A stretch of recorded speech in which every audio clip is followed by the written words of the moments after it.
তুমি তো মালিকুল কাদির, ওরে বানাও কত বাদশা ফকির, এসব তোমার কুদরতের পার। আল্লাহ পরওয়ার, গুনাহ খাতা মাফ করো আমার, বলেন গুনাহ খাতা আল্লাহ পরওয়ার, গুনাহ খাতা। সবাই সবাই জবান খুলে বলেন গুনাহ খাতা মাফ করো আমরার, আল্লাহ পরওয়ার, গুনাহ খাতা মাফ করো আমার। বন্ধুরে, আমাদের গুনাহ মাফ করবেন যিনি, তিনি কে? ওই আল্লাহকে ডাকলে কি লাভ হয় না ক্ষতি হয়? আল্লাহ খুশি হয় না বেজার হয়? একটা জবান বন্ধ রাখবেন না। আজকের মাহফিলটাকে জীবনের শেষ মাহফিল মনে করে রে বন্ধু, সবাই জবানটা খোলে, অন্ধকার কবরটাকে চোখের সামনে নিয়ে আসেন, জীবনের গুনাহগুলি আপনার সামনে নিয়ে আসেন। যে আমার গুনার কথা যদি মানুষ জানতো, আমার সাথে বসে কখনো চা খাইতো না। আমার বিবি গুনার কথা জানলে আমার সাথে এক কম্বলে ঘুমাইতো না।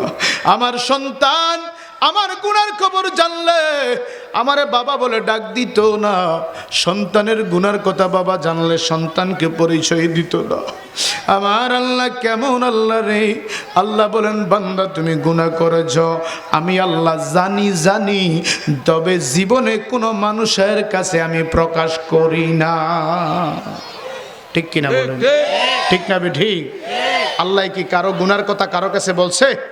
কেউ কি জানে আমরা গুনাহগার? আমার কি গুনাহ কেউ জানে? আসুন আমার বন্ধুরা, জবান খুলে একটু মাওলারে ডাক দেই, অন্তরটা শীতল হয়ে যাবে।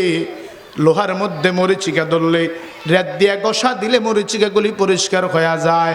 আমার নবী বলেন, ওই কলবের ময়লা পরিষ্কার করার একমাত্র যন্ত্রের নাম হইল আল্লাহর জিকির।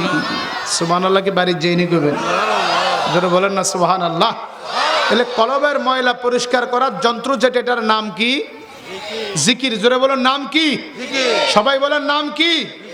এই কলবের ময়লাটা লাক্স সাবান দিয়া, আপনার স্যান্ডেলিনা সাবান দিয়া, মেরিল সাবান দিয়া পরিষ্কার করলে কি পরিষ্কার হবে? একমাত্র কলবের ময়লা পরিষ্কার হবে যিকরুল আম্বিয়াই মিনাল ইবাদাতি ওয়া যিকরুস সালিহিনা কাফারাতুন। নবী আমার বলেন, নবীগণের স্মরণের দ্বারা নেক বন্দেগী লেখা হয়, আল্লাহর ওলিদের স্মরণে জিকির করলে জীবনের গুনাহ মাফ হয়। জোরে বলুন সুবহানাল্লাহ। তাহলে আমরা জিকির করব কার? আরো আসতে বলেন বাবা, কার?